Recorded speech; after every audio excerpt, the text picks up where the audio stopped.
très bien. Hein, bonjour à tous, oui, c'est bon. Merci d'être là. On va parler donc de l'hydrogène, mais je voudrais juste vous dire une opinion personnelle, c'est qu'on vient de visiter les laboratoires de l'UM6P. Et en voyant la qualité des laboratoires que vous avez, je suis très inquiet parce que peut-être que vous savez tout déjà sur l'hydrogène. Vous me semblez très en avance, en particulier au niveau technologique. On va orienter cette lecture essentiellement sur les marchés de l'hydrogène, vous faire comprendre ce que sont que les marchés d'hydrogène aujourd'hui, ce qu'ils peuvent être dans le futur, avec ce qui se dessine comme relativement certain et très incertain. Et puis également, Gauthier Moore est avec nous. Gauthier est au Maroc depuis 3 ans et travaille sur un projet spécifique d'hydrogène au Maroc, et il nous en parlera. Et c'est intéressant de voir, face au développement potentiel de l'hydrogène, comment le Maroc peut utiliser cette opportunité. Alors, quelques rappels sur l'hydrogène. L'hydrogène, c'est une matière qui représente en gros 8% du poids humain dans l'atmosphère. C'est très énergétique, mais surtout, ça a une densité qui est très faible. Vous voyez, 1 kilo d'hydrogène, voilà ce que ça représente en volume. Donc, vous imaginez que pouvoir énergétique fort, mais difficile à stocker, ou en tout cas, pour le stocker, il va bien sûr falloir le comprimer, parce que sinon, il faudrait des volumes absolument gigantesques. L'hydrogène n'existe pratiquement pas en tant qu'hydrogène dans la nature. Donc en fait, la difficulté, c'est que si je veux extraire de l'hydrogène, il va falloir que je passe par des processus, et des processus relativement complexes, et on va détailler ces processus. Les processus le plus utilisé aujourd'hui, c'est de craquer du CH4, qui est du gaz naturel, qui contient intrinsèquement, forcément, H2, donc de l'hydrogène. Mais également, on va voir d'autres procédés par électrolyseur. On en a vu aujourd'hui dans les laboratoires de recherche, pouvoir craquer de l'eau, H2O, séparer l'hydrogène et l'oxygène, sachant que ce sont des molécules qui sont fait partie des molécules les plus solides, et donc il me faut beaucoup d'énergie pour arriver à ressortir cet hydrogène. Alors l'hydrogène a quelques particularités qui peuvent rendre son usage assez difficile, voire même dangereux.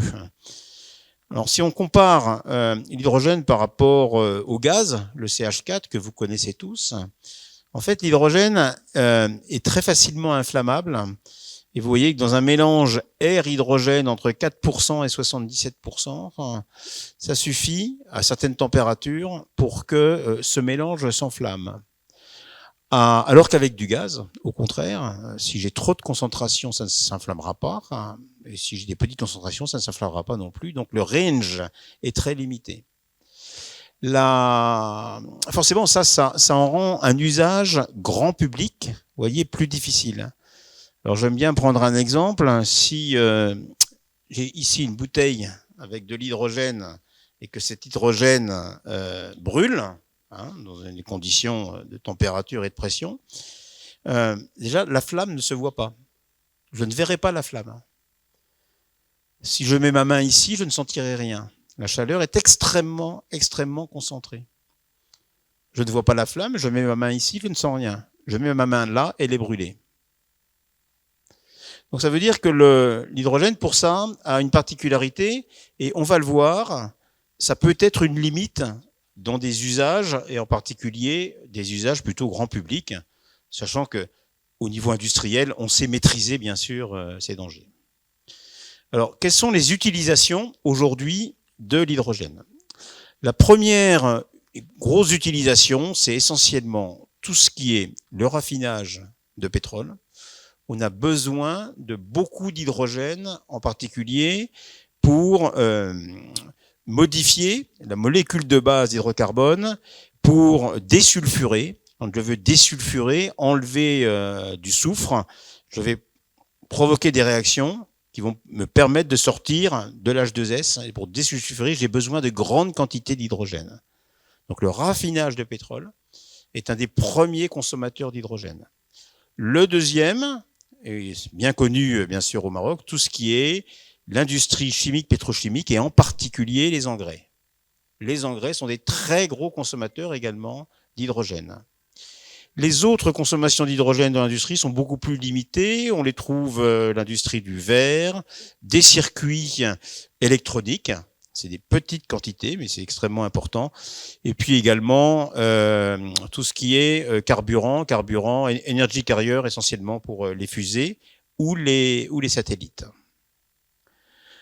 Alors aujourd'hui sur ce tableau, vous voyez dans les colonnes de gauche par année, de 2019 à 2024, quelles sont les deux utilisations principales de l'hydrogène. Vous allez voir en vert, c'est l'industrie, tout ce qui est fertiliseurs, engrais et autres, et en gris, le raffinage. Donc ce qu'on peut dire aujourd'hui, c'est que l'hydrogène est utilisé pratiquement uniquement dans ces aspects de process industriels. Et quand on regarde aujourd'hui comment est fabriqué cet hydrogène, vous voyez, en 2024, ces années-là, il est fabriqué à partir d'un processus traditionnel qui est le processus de réformage du gaz naturel. Je pars du CH4 et j'arrive à en extraire de l'hydrogène. C'est comme ça qu'aujourd'hui, toute l'industrie pétrochimique, l'industrie du raffinage, fonctionne avec ce type d'hydrogène. Alors vous pourrez me dire, mais pourquoi est-ce que les ingénieurs ont trouvé ça? Parce que c'est le modèle le plus simple, la réaction chimique la plus simple et la plus économique. Alors si maintenant on regarde ce vers quoi on aimerait tendre, alors ce vers quoi on aimerait tendre, ça serait un hydrogène qui émettrait moins de CO2 et donc, comme vous le voyez aussi, que la part, vous voyez, traditionnelle n'augmente pas, en tout cas qu'elle diminue, et qu'on arrive à trouver des nouveaux moyens qui n'émettent pas de CO2 pour produire de l'hydrogène. Donc ça, c'est ce qu'on aimerait trouver, et c'est ce que l'on va trouver dans le scénario Net Zero Emission qu'on a présenté à nos étudiants, ce scénario qui permettrait en 2050 d'être pratiquement neutre en émissions de CO2. Alors ce scénario, qu'est-ce qu'il nous dit? Il nous dit deux choses. Un, l'hydrogène pourrait avoir son rôle dans d'autres activités, et en particulier dans le transport et la génération électrique. Ce que vous voyez, ces usages qui aujourd'hui n'existent absolument pas. Donc ces usages, il faudrait les inventer parce qu'ils n'existent pas. Et surtout, on devrait avoir des nouveaux moyens de produire de l'hydrogène. Donc quand on parle de transition énergétique, quand on parle d'hydrogène, quand on regarde ce qu'on aimerait, vers quoi on aimerait aller, on peut dire qu'on est vraiment sur de la rupture.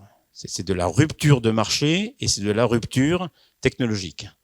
Donc toute la question qu'on va essayer de regarder, c'est est-ce que cette rupture paraît atteignable, quelles sont ses opportunités et quelles sont ses limites. Alors, comme je le disais, pour produire aujourd'hui de l'hydrogène, la voie la plus simple, c'est le réformage de gaz naturel. Je reviendrai dessus avec un petit schéma. La voie de demain qui permettrait de produire de l'hydrogène sans émission de CO2 serait d'arriver à casser cette fameuse molécule d'eau qui est extrêmement solide. Et ça, ce serait grâce à des électrolyseurs avec des grosses quantités d'électricité. Une troisième solution pourrait être d'utiliser de la biomasse. Pour ceux qui suivent notre cours, donc Michel en a parlé ce matin, la biomasse, par gazéification, pourrait être aussi un moyen de produire de l'hydrogène. On se rappelle que la biomasse, pour pousser, elle a absorbé du CO2. Donc lorsque je vais utiliser, entre guillemets, cette biomasse pour produire de l'hydrogène, j'aurai une certaine neutralité parce que j'utiliserai un CO2 qui a déjà été absorbé. Alors, les usages possibles, bien sûr, tout ce qui est industriel, éventuellement mélanger de l'hydrogène dans du gaz, compte tenu de son inflammabilité, avec des proportions limitées, sans doute jamais plus de 10%, vous voyez. Et puis également, pouvoir générer de l'électricité. Et puis, ce que vous voyez ici, c'est la mobilité. On va revenir dessus. Est-ce que l'hydrogène pourrait, dans certains cas, remplacer l'essence, remplacer le diesel pour la mobilité?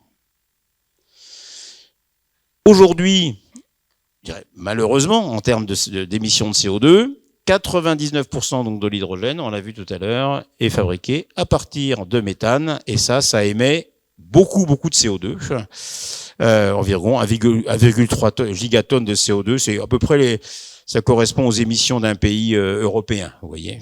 Donc c'est une réaction qui émet beaucoup de CO2. C'est pour ça, aujourd'hui, que la recherche et développement s'oriente sur l'électrolyse, qui serait un moyen de fabriquer de l'hydrogène, sans émettre de CO2 si mon électricité est décarbonée. Alors, très rapidement, le principe classique, je pars du gaz naturel, c'est ce qu'on fait aujourd'hui. Le gaz naturel avec de la vapeur d'eau sous forte pression, 1000 degrés, j'en extrais de l'hydrogène et du CO. Le CO va se recombiner avec cet ensemble et je sors de l'hydrogène et du CO2. En gros, c'est une réaction exothermique. C'est comme ça. C'est connu depuis longtemps, ce procédé. Et c'est le procédé qui est utilisé à 100% dans le monde. Le procédé, bien sûr, auquel on pense pour décarboner l'hydrogène, c'est l'électrolyseur. L'électrolyseur, je pars de l'eau dans mon électrolyseur et à ce moment-là, je vais sortir par électrolyse, je vais casser cette molécule d'eau et je vais en extraire une molécule d'hydrogène et une molécule d'oxygène. Mais vous imaginez bien qu'il faut une très grosse quantité d'électricité pour casser cette molécule qui est une des plus solides dans les matières premières. Il me faut donc énormément d'électricité. Et pour ça, il me faut de l'électricité qui n'émette pas de CO2. Parce que si je m'amuse à fabriquer de l'hydrogène dans un électrolyseur avec une électricité qui a émis énormément de CO2 pour être produite, alors franchement, j'ai tout faux. Je fais l'inverse de ce que je devrais faire. Donc ça ne marche que si mon électrolyseur est relié à une source d'électricité qui soit, entre guillemets, verte et qui n'ait pas émis de CO2. Alors, juste pour vous donner, si on voulait transformer l'ensemble de l'hydrogène qui est aujourd'hui fabriqué à partir de CH4, donc des SMR, en électricité produite à partir d'électrolyseurs, en termes de consommation d'électricité, c'est à peu près 2 fois, il me faudrait au niveau mondial, 2 fois la consommation d'électricité aujourd'hui de l'Union européenne.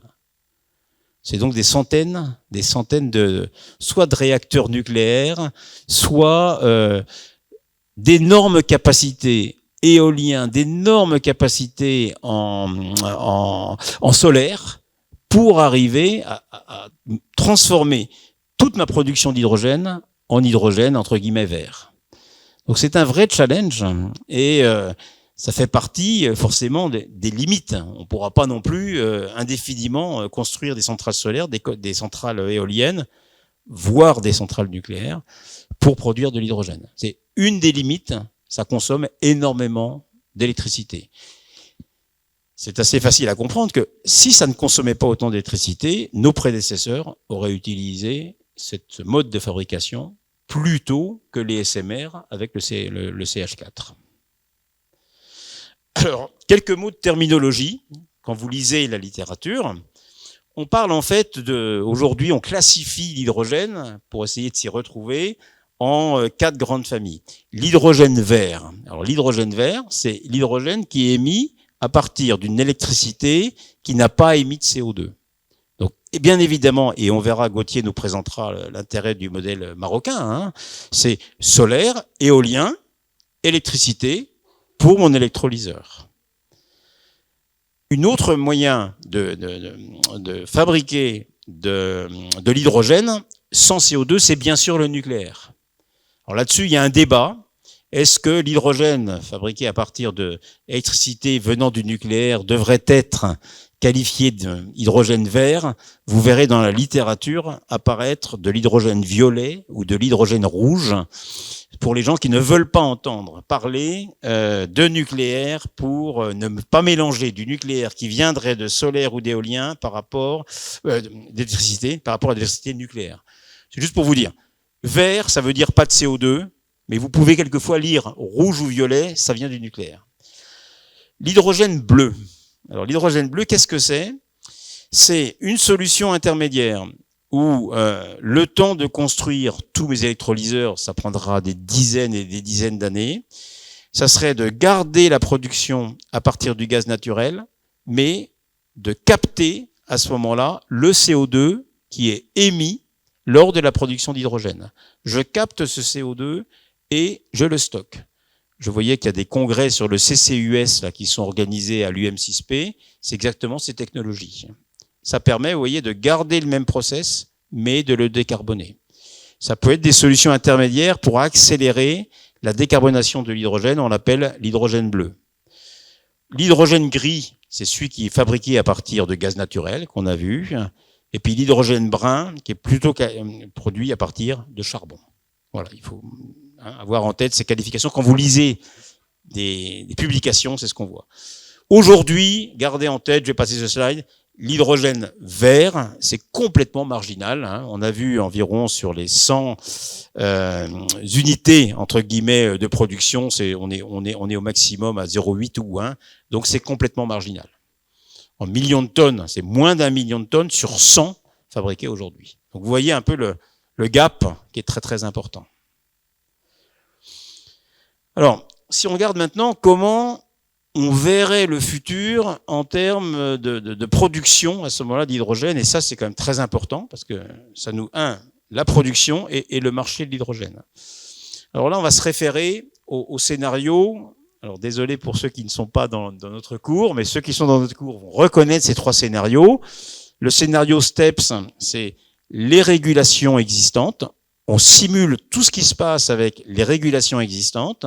L'APS, on simule ce qui se passe avec les intentions des pays, Announced Pledge Scenario.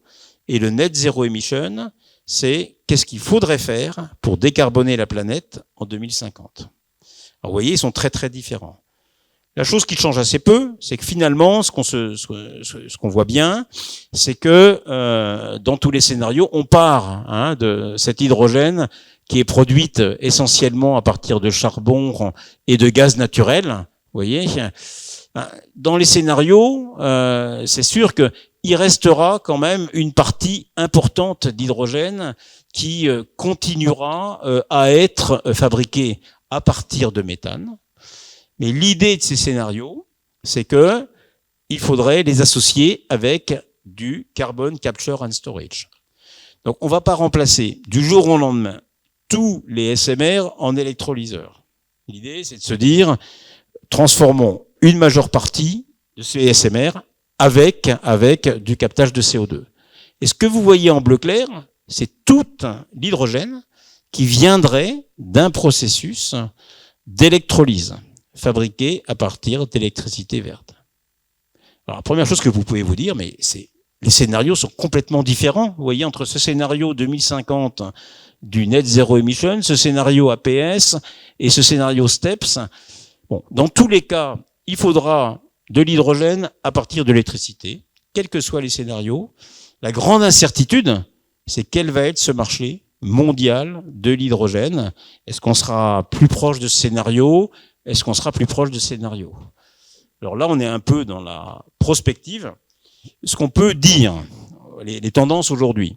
Il y a un mois, on était plutôt assez confiant sur le scénario Announced Pledge Scenario. En se disant, ce scénario, c'est l'engagement de tous les pays, et en particulier des États-Unis, qui a un rôle absolument majeur. Donc, les énergéticiens, vous voyez, tablaient pas mal sur ce scénario APS. Malheureusement, ce qui arrive aux États-Unis, et en particulier le risque d'avoir une remise en cause de la taxe carbone, nous fait penser que malheureusement, ce scénario APS, il risque de se retourner et qu'on serait plutôt vers un scénario STEPS. Alors, un mot, pourquoi la taxe carbone?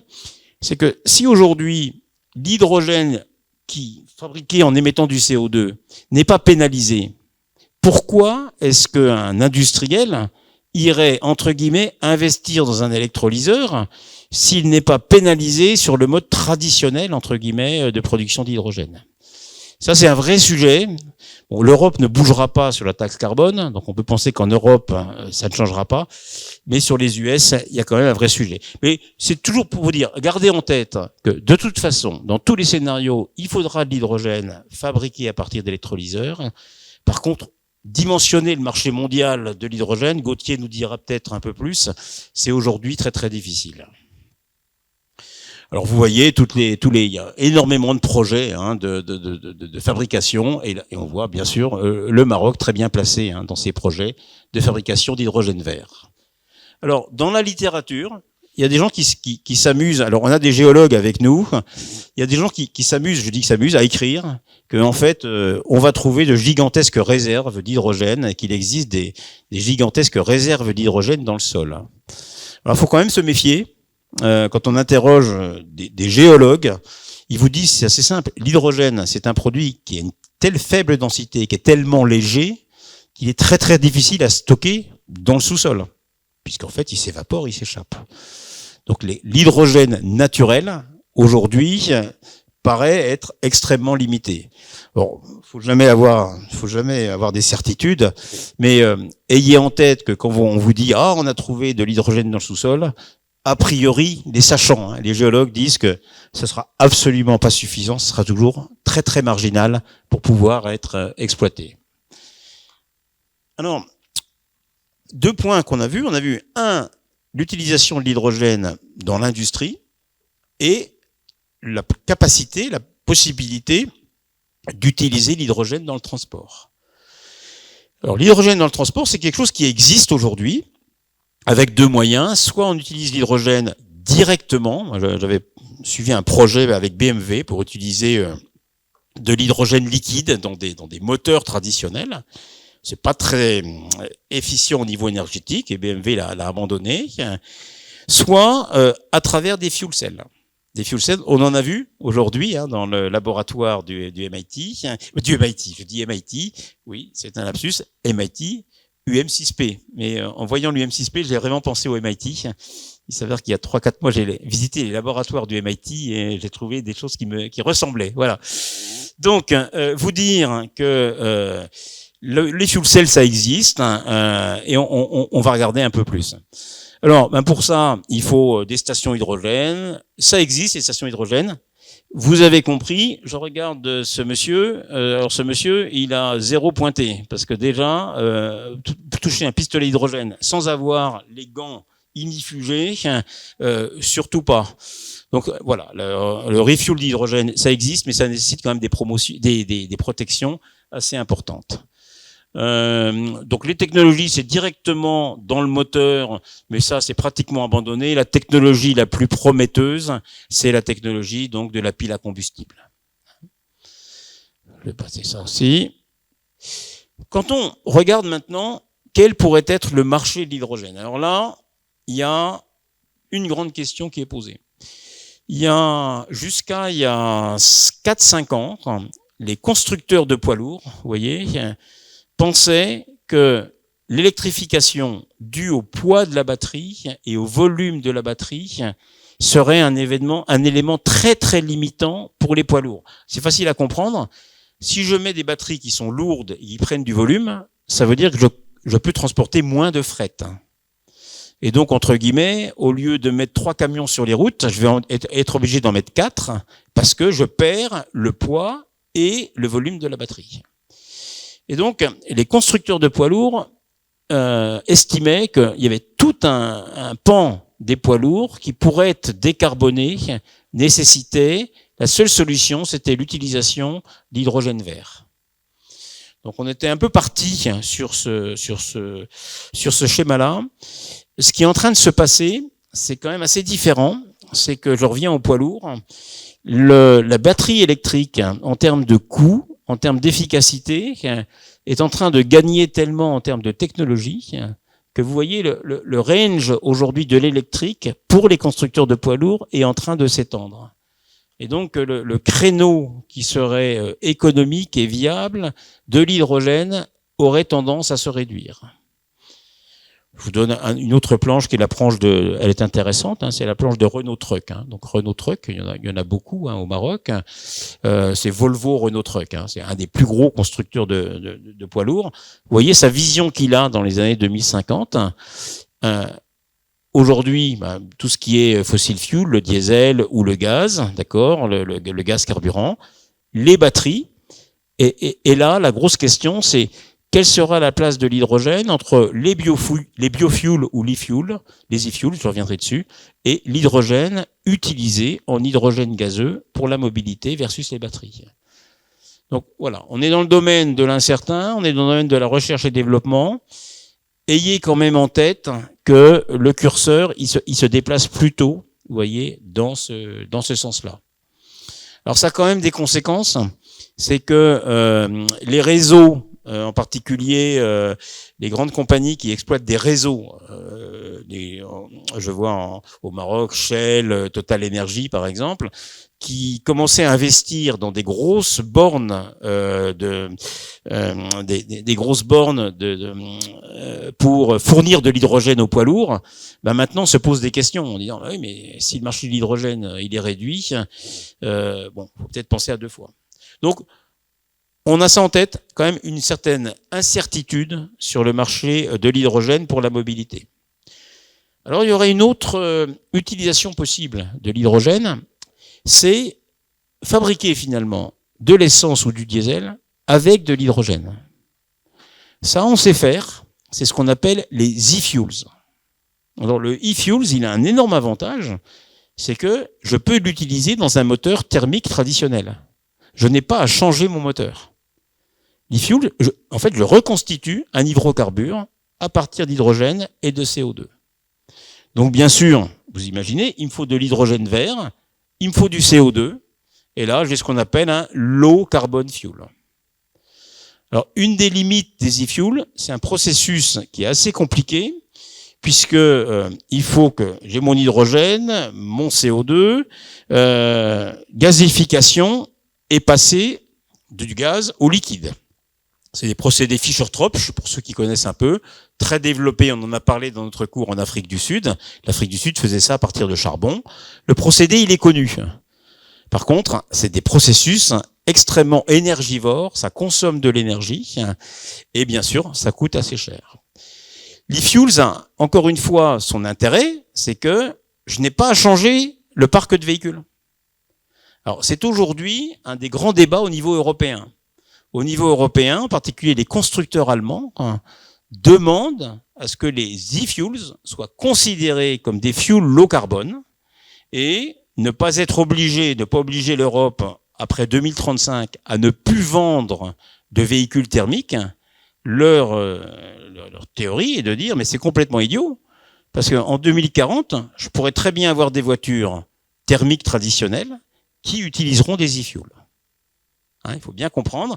La grosse différence, c'est que l'hydrogène en direct, c'est quand même assez dangereux, compliqué au niveau des stockages. Le e-fuel, à utiliser par le consommateur, il ne voit pas la différence. Si vous prenez un e-fuel à la pompe, c'est exactement comme du diesel ou de l'essence. Voilà. Et vous n'avez pas le problème de la flammabilité. Alors, c'est un des sujets également sur la marine. Sur la marine, où il y a beaucoup de recherches aujourd'hui, comment décarboner le transport maritime. Le transport maritime, Gauthier va venir dessus, pourrait être décarboné soit en utilisant des e-fuels, e-ammonia, e-hydrogène, e-méthanol, soit directement de l'ammoniac. Donc le transport maritime est sans doute dans les créneaux du transport le créneau qui est le plus intéressant pour l'utilisation donc de l'hydrogène comme pour la mobilité. Voilà donc ce qu'on peut dire hein, sur le transport. Encore une fois, pas mal d'incertitudes. Trouver sa place par rapport à l'électrique, ce qui est quand même pas évident. Et puis, ce qui va se passer sur les e-fuels. Alors, un e-fuel, quelle est sa limite? C'est qu'aujourd'hui, en termes de coût, si on se projette en 2030-2050 en se disant il y aurait des économies d'échelle, l'e-fuel, en termes de coût, par rapport à un coût d'essence ou de diesel hors taxe, c'est entre 2 et 3 fois le coût, le prix. Alors, vous pourriez vous dire, oui, ben, aucune chance. Sauf si, en Europe, où les carburants, en gros, quand le litre d'essence est à 70 centimes en Europe, il est vendu à 2 euros. Si on disait que le e-fuel est décarboné et qu'on supprime les accises ou les taxes sur l'e-fuel, il pourrait trouver son économie. Par contre, les États, ils perdront 2/3 de taxes. Voilà. Alors, sur les piles à combustible, on a vu des piles à combustible, je pense que vous savez ce que c'est. Ça fonctionne, bon là, et c'est extrêmement connu. L'avantage, c'est que je rentre de l'hydrogène vert, je ressors de la vapeur d'eau, j'ai besoin d'un peu d'air, et je ressors finalement de l'air et de la vapeur d'eau. Donc c'est un moteur absolument pas polluant, c'est son avantage. Sa limite, elle est là. Sa limite, c'est que si je prends une source d'énergie qui est l'électricité, je mets dans mon électrolyseur, en fait, par perte effet Joule, perte du process, j'ai 22 kWh, vous voyez, qui est perdu par le process. Ensuite, je dois le comprimer pour le mettre dans le réservoir, je le mets dans ma fuel cell, et finalement, l'énergie que je vais pouvoir utiliser pour la mobilité, de 58, c'est seulement 13. Donc, énergétiquement, c'est certain que l'hydrogène n'est pas le meilleur vecteur. Alors, il faut toujours se méfier quand on dit ça. Il y a beaucoup de recherche et développement sur les électrolyseurs. Comment augmenter le rendement de l'électrolyseur et éviter de perdre, vous voyez, ces 22 kWh. Mais il n'en reste pas moins que si vous êtes en termes énergie, je prends de l'énergie renouvelable, énergie verte, je la mets dans un véhicule à batterie et je roule avec ce véhicule. En gros, j'arrive à utiliser 80% de mon énergie. Il y a 20% qui part toujours en chaleur. Je fais la même opération, mais électrolyse hydrogène. À ce moment-là, j'ai perdu énormément d'énergie dans mon électrolyseur, dans la compression, et je ne vais utiliser que 23% de l'énergie initiale que j'ai rentrée dans mon moteur. Si je passe par des e-fuels, où le procédé est encore plus complexe, je ne vais utiliser finalement que 15% de mon énergie. Voilà la limite, la principale limite, elle est là. D'un autre côté, il faut avoir en tête que sur des modes de transport, on a parlé transport par bateau par exemple, transport de marchandises très très longue distance, si l'électrique n'est pas la solution, l'hydrogène garde son opportunité. Mais voilà, je pense, ce qu'il faut avoir en tête, c'est qu'au point de vue énergétique, c'est pas certainement le meilleur vecteur. Alors comment ça fonctionne? Je fais le plein, je stocke, je mets dans ma pile à combustible, j'ai ma batterie. Vous voyez les réservoirs? Ça c'est l'exemple de réservoir dans un camion, donc ça prend de la place. Voilà. J'ai personnellement visité des magnifiques bus à hydrogène. Alors, il y a un magnifique bus à hydrogène à Pau. Alors Pau, c'est la ville de l'actuel Premier ministre de France. Alors, il dure jamais longtemps, les premiers ministres, mais enfin, quand même, à Pau, il tient à être plus vert que vert. Donc là, ils ont développé ces magnifiques bus à hydrogène, regardez, absolument superbes. Mais on a quand même, ces réservoirs qui sont pas toujours très très sympathiques. Alors, dans les bus, on les met au-dessus parce qu'il faut pas que les passagers le voient. C'est quand même très très onéreux, voilà. Et très onéreux et un peu compliqué, vous voyez, au point de vue manipulation. Voilà.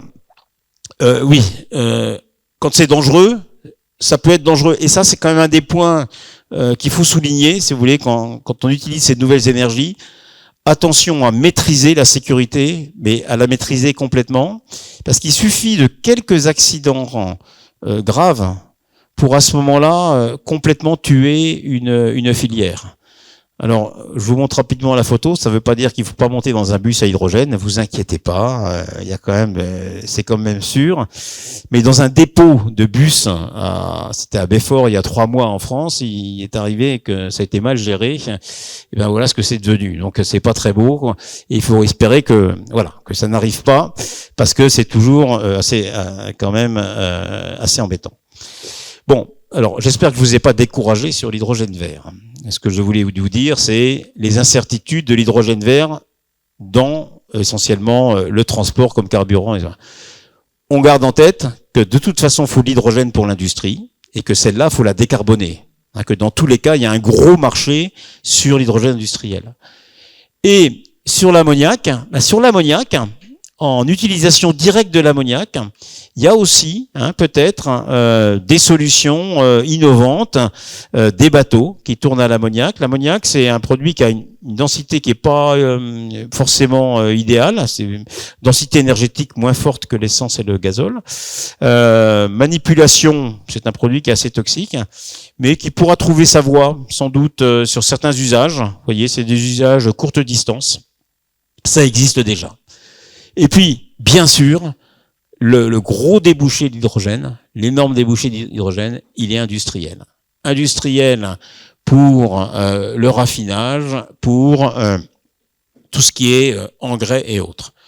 Donc aujourd'hui, tous les grands industriels de la pétrochimie, les grands industriels du raffinage, en Europe en particulier, sont en train de lancer des appels d'offres pour pouvoir se fournir en hydrogène vert. Donc il y a un vrai marché qui correspond à la substitution de l'hydrogène industriel en hydrogène vert. Et ça, c'est des enjeux énormes, parce que vous pouvez le comprendre, de l'hydrogène vert, j'ai besoin d'électricité verte, et pour ça, il faut que je sois près de champs d'éolien, près de champs solaires, ou alors, c'est aussi cette alternative près d'une centrale nucléaire, puisque c'est une énergie qui n'émettra pas de CO2. Voilà. Je voulais juste, avant de donner la parole à Gauthier, le transport, parce que ça va être aussi un enjeu important, le transport. C'est que, bien sûr, je n'ai pas des capacités de génération électrique.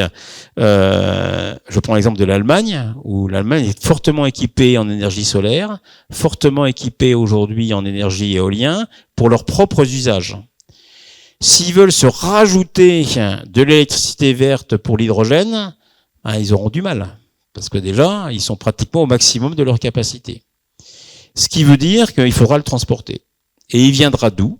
Il viendra des pays qui ont un surplus d'électricité verte, renouvelable, et ces pays-là qui auraient la capacité à produire donc de l'hydrogène. Et s'ils ont la capacité à produire de l'hydrogène, ils ont peut-être la capacité à exporter cet hydrogène. Alors, dans ces exemples-là, le meilleur exemple, c'est le Maroc. Voilà. Donc, on va passer la parole à Gauthier, qui va nous parler du projet Maroc. Alors attends, j'espère que j'ai été slide. Voilà. La parole est à toi. Et puis, on répondra ensuite à vos questions.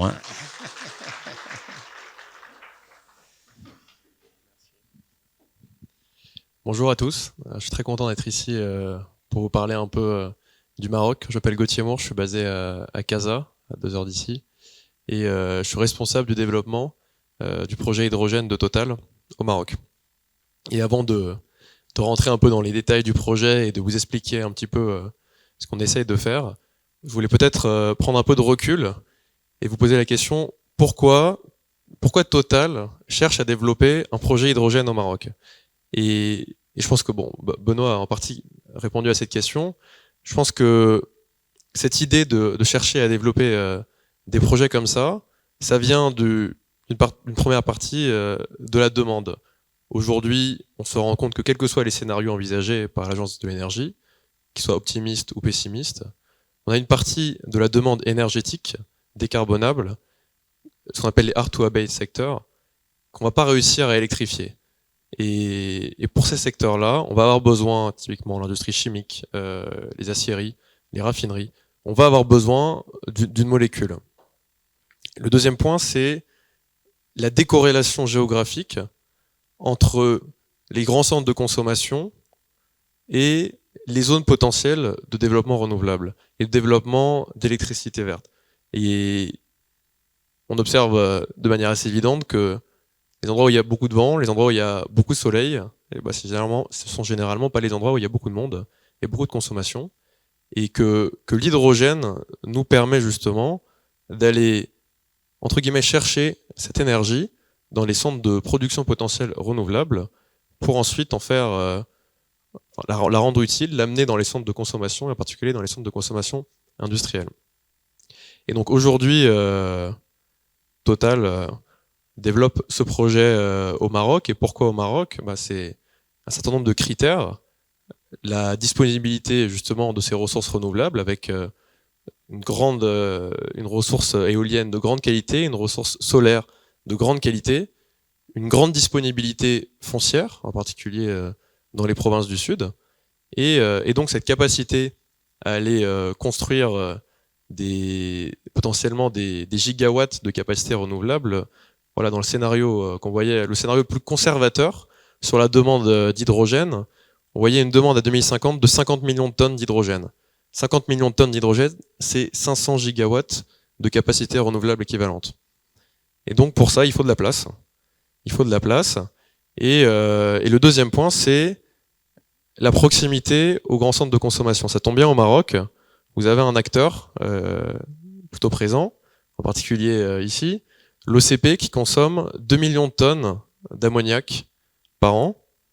Voilà, 2 millions de tonnes d'ammoniac par an aujourd'hui qui est importé, de l'ammoniac gris. Mais donc voilà, on a une première partie de consommation locale que l'OCP pourrait potentiellement convertir en ammoniac décarboné. Et ensuite, la proximité aux grands centres de consommation européens, et donc la possibilité ensuite d'aller exporter justement cet hydrogène, cet ammoniac, pour aller décarboner les industries européennes.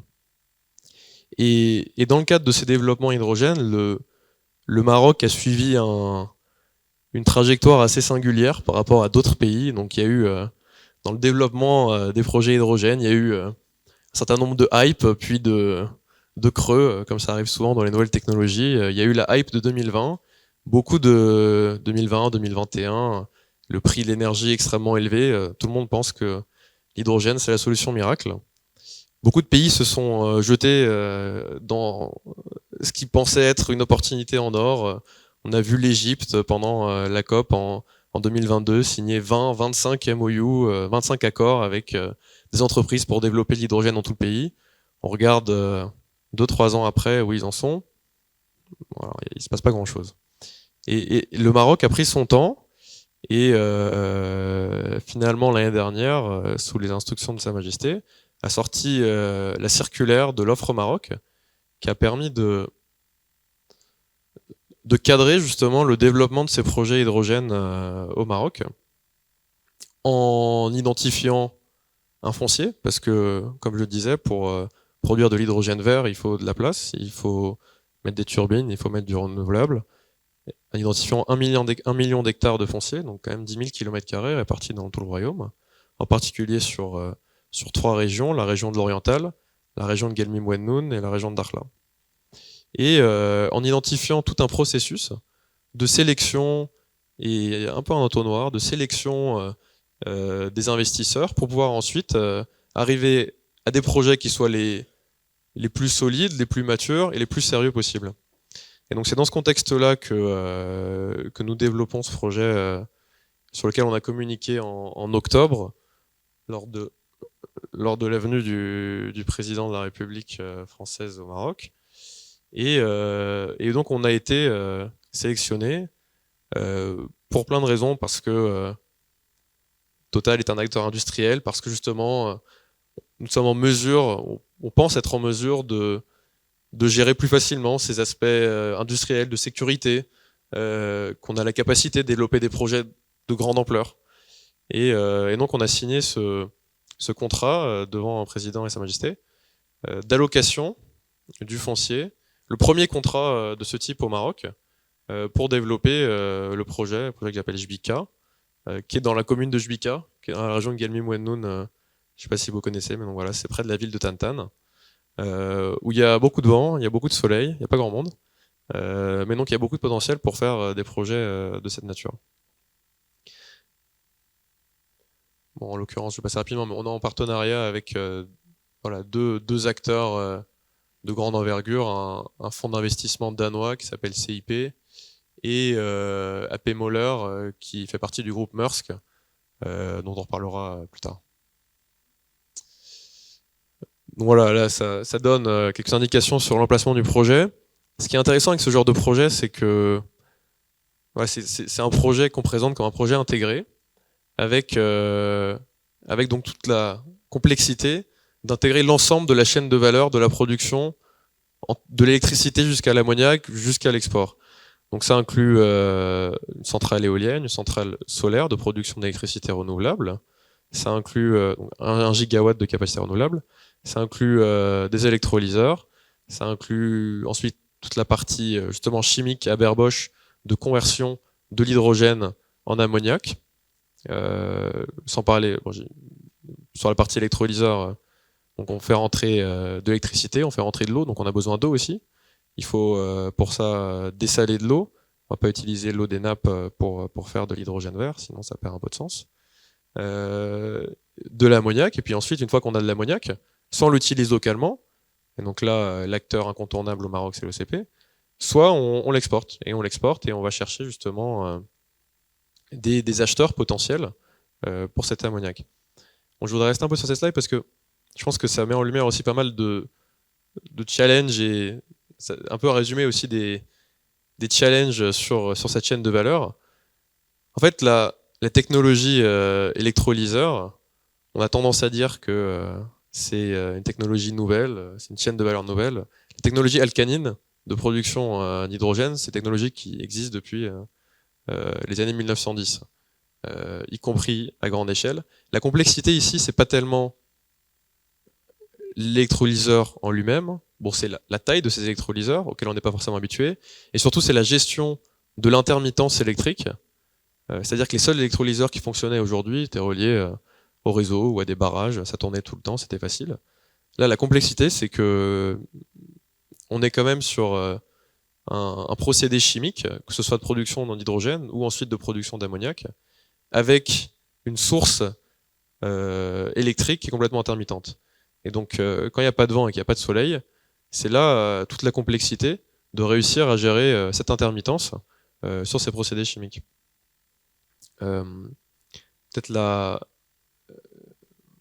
bon, un autre point, c'est sur le développement des infrastructures. Et je pense que au Maroc, on parle beaucoup de ça quand on parle du développement des projets hydrogène.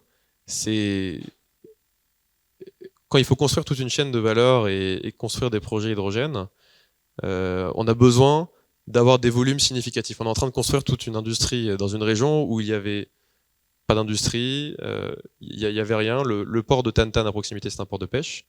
Et donc, il y a un vrai besoin de mutualiser, que ce soit entre un développeur privé et l'État, ou que ce soit entre plusieurs développeurs privés, de mutualiser les infrastructures qui pourraient permettre ensuite, justement, de développer un projet. Construire un port pour développer un projet de petite envergure, ça ne sert à rien. Et donc, c'est cette mutualisation qui rendra possible le développement des projets dans la région. Bon, maintenant, j'ai parlé des challenges, mais ces projets, ce ne sont pas que des challenges, ce sont aussi des opportunités. En particulier pour le Maroc, on parle de création d'emplois.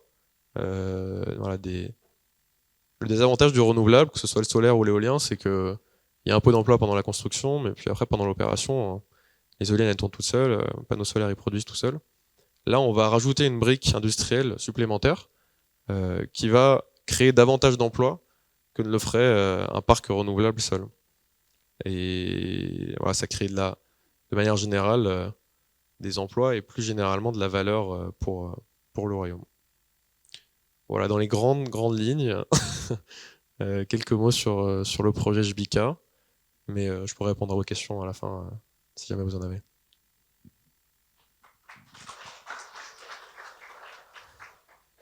Merci Gauthier.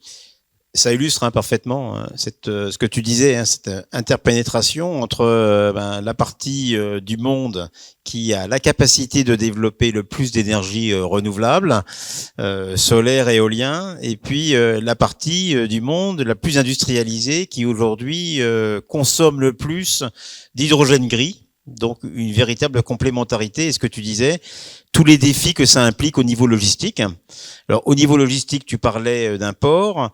Il y a également, il faut que vous le sachiez, en Europe, des projets gigantesques de pipeline d'hydrogène qui pourraient, par exemple, relier l'Espagne et l'Allemagne. Donc voilà, il y a des défis logistiques qui sont absolument colossaux, quoi.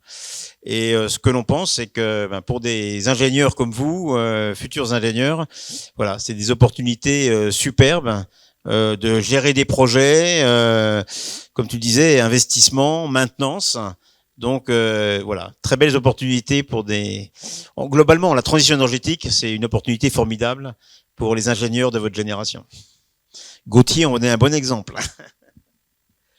N'hésitez pas, s'il y a des questions, on prendrait volontiers quelques questions, réponses sur ce projet, sur l'hydrogène en général. Merci.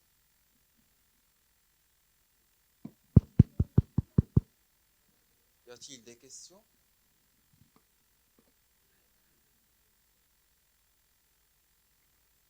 J'ai une question un peu basique.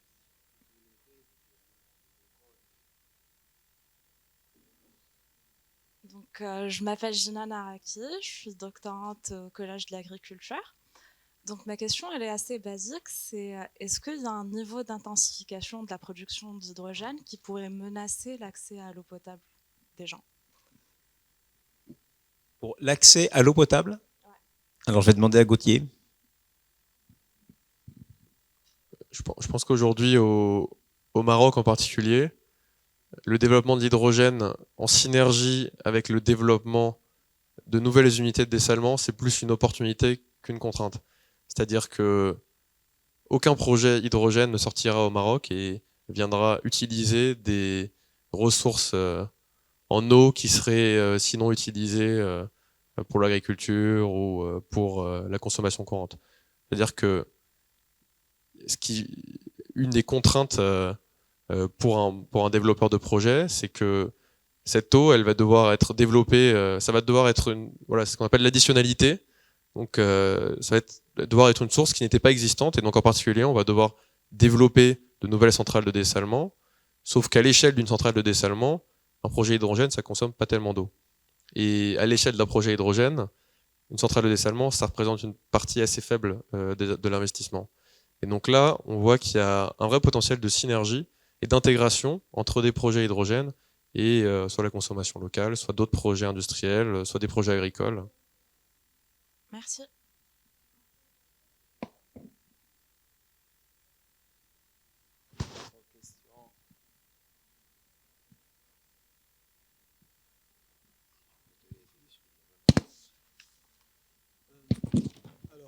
Bonsoir, j'espère que vous allez bien. Merci pour votre présentation. Je suis Nick Eskam, étudiant au Green Technology Institute en deuxième année d'études.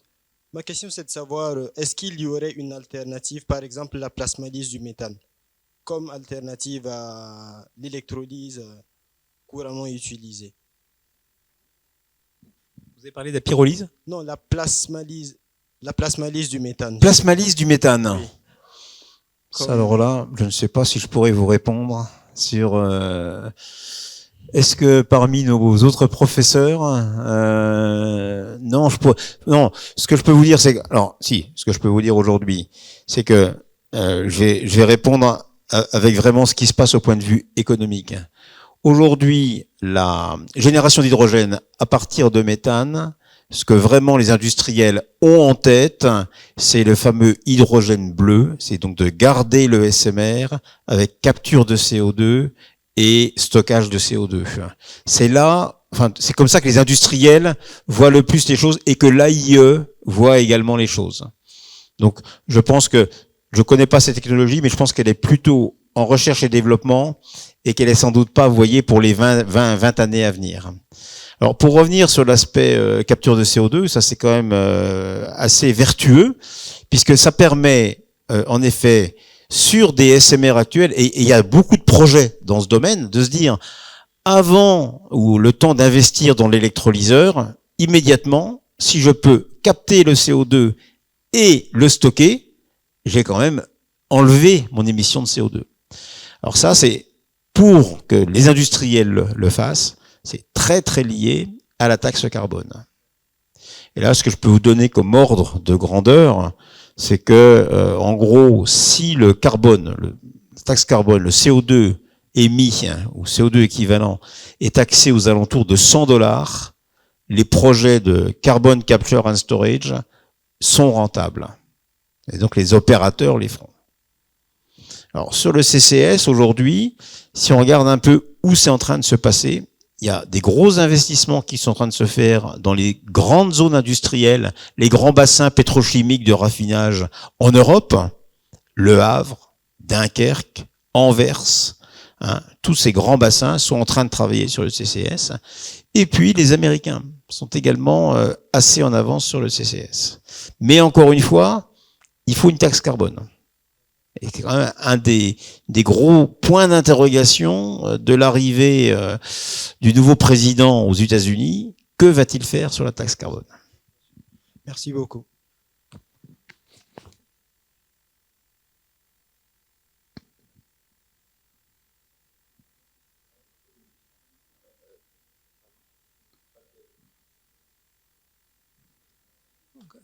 Bonjour tout le monde. Je suis Blaise Hamidi de Master RESMA, département GTI. Donc, comme vous avez dit que l'hydrogène serait la solution pour tout ce qui est transport, pour les poids lourds et pour le stockage donc des énergies. Donc, selon vous, quels sont les défis que peut rencontrer le Maroc dans son offre d'hydrogène vert et quelles sont les recommandations pour réussir notre projet du Maroc? Merci pour cette question intéressante. Alors, sur le poids lourd, comme j'ai essayé de vous faire partager, il y a un grand point d'interrogation. Quel va être exactement le rôle de l'hydrogène, la place que l'hydrogène va prendre sur le poids lourd par rapport au poids lourd électrique? Alors, vous me faites réfléchir, je réfléchis comme ça.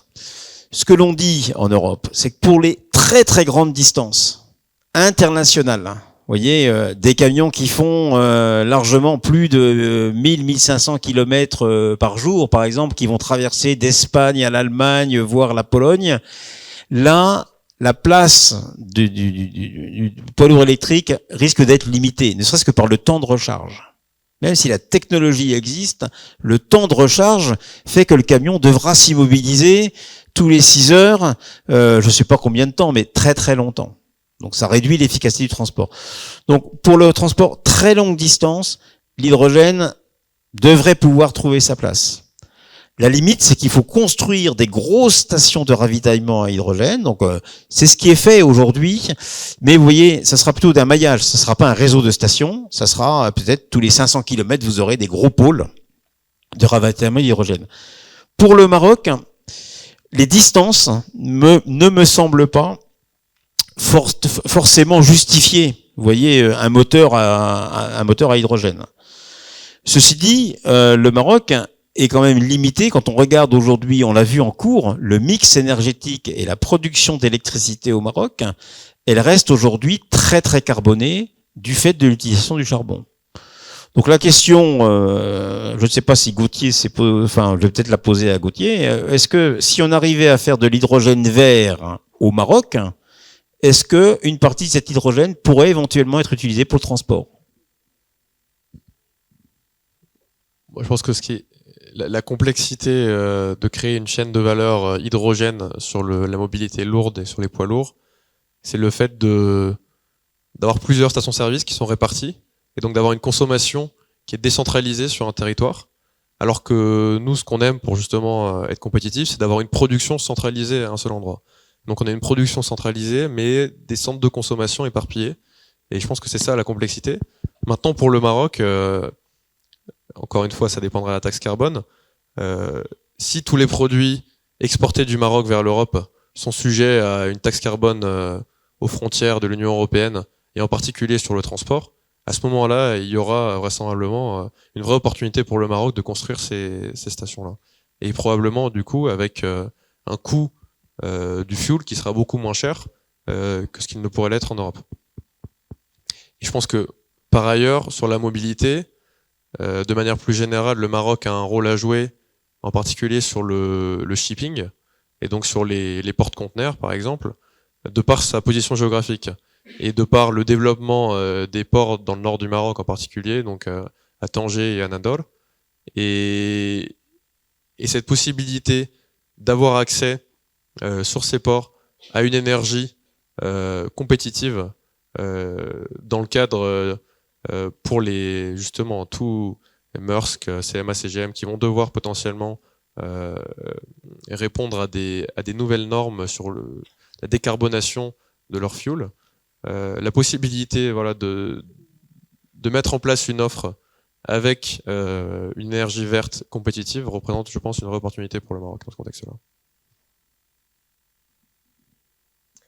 Bonsoir, je suis Dahani Halima, étudiante en RESMA. Ma question, est-ce que vous pouvez développer de plus la question de stockage de l'hydrogène? Et merci. Non. Je peux développer le stockage de l'hydrogène pour la mobilité, d'accord. En fait, je vais donner juste un chiffre, c'est que pour pouvoir transporter de l'hydrogène dans un volume limité, pour pouvoir prendre trop de place, il faut le comprimer. Si je le comprime, je dois avoir des réservoirs qui arrivent à tenir cette compression. Et en gros, pour donner un ordre de grandeur, pour le même poids, avec le même poids de réservoir, si je transporte de l'hydrogène, j'ai 5% de ce poids qui sera l'hydrogène transporté et 95% le réservoir. Donc c'est ça la limite, vous voyez, c'est que le stockage se fait à haute pression avec un réservoir qui, par nature, qui doit résister à ces hautes pressions, donc qui est lourd. Je ne sais pas si j'ai répondu à votre question, mais c'est une des grosses contraintes de l'hydrogène, c'est sa densité. Si je ne comprime pas l'hydrogène, j'aurai de tels réservoirs qui seraient intransportables. Gauthier, je ne sais pas si tu peux. Non, sur le stockage faible capacité, j'ai pas grand-chose à rajouter, mais peut-être sur le stockage de grande capacité et les stockages saisonniers qu'on voit aujourd'hui, on se rend compte qu'on pourrait potentiellement répliquer les stockages saisonniers qu'on a sur le gaz avec des cavités, du stockage en cavité saline pour l'hydrogène. D'ailleurs, il y a des études qui sont en train d'être menées au Maroc justement pour du stockage en cavité saline près de Casa. Et ça permettrait justement d'éviter ces contraintes de surpression qu'on peut avoir sur le stockage de faible capacité, tout en ayant un volume disponible très important. Et donc là-dessus, il semblerait que le Maroc c'est avant tout les caractéristiques géologiques. Est-ce qu'il y a des cavités salines? Est-ce que ça permet justement ce stockage? Il semblerait que le Maroc ait justement ces caractéristiques géologiques qui permettent le stockage en cavité saline. Je vais prendre encore une question. S'il y a une question, je vois que l'heure tourne. Il est bientôt 7h30. S'il y a une question, oui. Écoutez, il y a une question dans la salle. Voilà. Bonjour. Premièrement, je veux vous remercier pour votre présence. Donc, je m'appelle Salma Hachami, étudiante en Master RESMA, Green Tech Institute. Donc, ma question aussi, ça concerne le stockage, mais au niveau de votre projet. Déjà, vous avez dit que le stockage, elle est en cours dans la recherche. Donc, au niveau de projet, comment vous avez procédé? Est-ce que vous faites le stockage ou bien vous faites une production instantanée selon la demande? Donc, au maximum, on va essayer d'avoir en tout temps production d'électricité directement pour faire de l'hydrogène, directement pour faire de l'ammoniac. Mais bon, ce sont des procédés industriels. Il va y avoir du stockage hydrogène. Maintenant, au niveau du projet, on le limitera au maximum. Il y aura du stockage électrique, il y aura du stockage ammoniac, parce que ça, on sait faire. Le stockage hydrogène, on sait faire, mais ça coûte cher. Et donc, probablement, c'est celui qu'on essaiera de limiter au maximum au niveau du projet. C'est intéressant. Ouais. La chaîne économique, c'est beaucoup moins cher de stocker de l'ammoniac que de l'hydrogène. Donc à ce moment-là, dans le projet qui est décrit, on stocke le minimum de quantité d'hydrogène, mais le maximum, entre guillemets, le stockage outil nécessaire, il est sur l'ammoniac. C'est ça. Je pense que c'est bon. C'est la dernière question. Je pense que c'est bon, à moins qu'il y ait vraiment encore une personne qui soit dit « Ah, j'ai pas osé poser une question ». Quelqu'un de très timide qui se soit dit « Oh là là, allez, il est encore temps ». Non ? Eh bien, écoutez, Donc, merci pour votre attention. On applaudit, s'il vous plaît.